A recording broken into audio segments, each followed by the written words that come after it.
اللہم صلی علی محمد وعلی محمد۔ جس کے چشمے میں 4 معصوم نوکری کریں اسے بطول ادراک ہی نہیں ہے، پرندہ پر ہی نہیں مار سکتا۔ خاتون کا نام سیدہ نہیں، اللہ کے راز کو بطول کہتے ہیں، حجتوں پہ حجت کو سیدہ کہتے ہیں۔ یہ تو میں نے کہا کہ کسی صلب میں یہ نور نہیں رہا جو نبیوں کے صلبوں میں نہیں رہی، وہ ایک ہی جگہ پہ خود آتی ہے جسے مجلس حسین کہتے ہیں۔ یہ تمہارے پاس صرف عشق حسین ہے جو فاطمہ کو بلا لیتا ہے۔ مہمان سمجھو، بھائی سمجھو، بیٹا سمجھو، سادات اپنا نوکر سمجھو، بطول سے غداری نہ کرنا، زہرا کو دھوکہ نہ دینا، محمد کی بیٹی کے ساتھ مخلص رہنا۔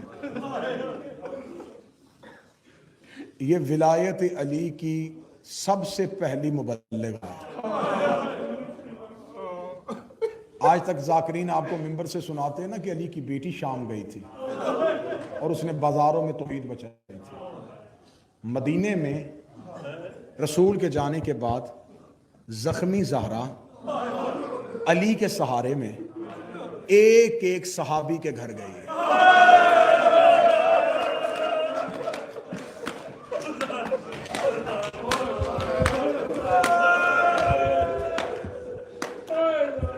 پوری ذمہ داری کے ساتھ میں لفظ کہہ رہا ہوں۔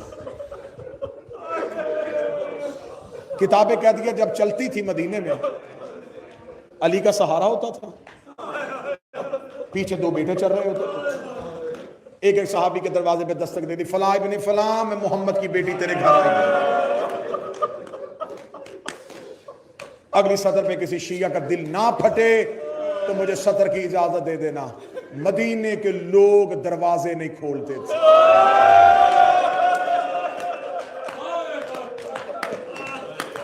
کافی دیر دروازوں پہ کھڑی رہتی، جب تھک جاتی رو کے کہتی یا علی یہ وہی مدینہ ہے جہاں میرے دروازے پہ میرا بابا کھڑا ہوا کرتا، یا علی میرے دروازے پہ میرے بابا اتنی دیر کھڑا رہ کے مدینے والوں کو بتاتا تھا۔ اب اس لیے میں نے فضائل میں اس جملے کی شرح نہیں کی تھی کہ میں مصائب کے لیے بچا کے رکھوں۔ جب میں بی بی کی دہلیز کے فضائل پڑھ رہا تھا تو میں نے جملہ پڑھا تھا کہ مصطفیٰ آ کے دہلیز پہ رکتے تھے، مصطفیٰ آ کے دہلیز پہ کھڑے ہوتے تھے۔ یہ دہلیز پہ کھڑے ہونے کا مطلب کیا ہے کہ رسول دستک دیتے تھے، اندر سے دروازہ نہیں کھلتا تھا، نہیں، رسول دروازے پہ آ کے کھڑے رہتے۔ مدینے کی گلیوں سے صحابی گزرتے دیکھتے محمد کھڑا ہے، یہ اپنا کام کر کے واپس پلٹتے، محمد پھر وہی کھڑا ہے، یہ اپنے گھروں میں جا کے سو کے اٹھ کے واپس آ جاتے، محمد پھر بھی کھڑا ہے۔ صحابہ دیکھتے یا رسول اللہ کیا ہوا ہے، تیری بیٹی کا گھر ہے، دروازہ بند کی نہیں ہے، تو یا رسول اللہ اندر کیوں نہیں جاتا؟ رسول کہتے نہیں، مجھے بیٹی کے گھر کے دروازے پہ رکنا ہے۔ ساری رات دروازہ زہرا پہ کھڑے رہتے، سارا دن دروازہ زہرا پہ کھڑے رہتے۔ وہ محمد جو مصلی پہ کھڑا ہوتا تھا اور خدا کہتا یا ایھا المزمل قم اللیل الا قلیلا، راتوں کو اٹھا کر مگر تھوڑا تیرے پاؤں سوزتے ہیں، میں اللہ برداشت نہیں کرتا۔ جس کے پاؤں کی سوزش اللہ مصلی پہ برداشت نہیں کرتا تھا، وہ زہرا کے دروازے پہ کئی گھنٹے کھڑا رہتا تھا۔ ایک دن ایک صحابی نے قدموں پہ گر کے کہا تھا یا رسول اللہ اتنی دیر زہرا کے دروازے پہ کیوں کھڑے ہوتے ہو؟ کہا اس لیے تاکہ مدینے کے لوگ مجھے کھڑا ہوتا دیکھ لیں اور انہیں پتا چل جائے کہ میں محمد اس کے دروازے پہ اتنی دیر کھڑا رہا ہوں، اسے اپنے دروازے پہ زیادہ کھڑا نہ کر رہا۔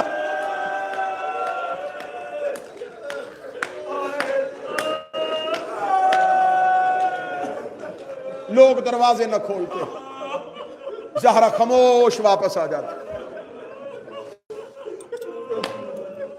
کہتے جی صرف جاگیر چھینی، بدلے لیے انہوں نے اہل بیت سے، اتنا غریب کر دیا رسول کے بعد علی کو، مدینے کے لوگ علی کو سلام کا جواب نہ دیتے،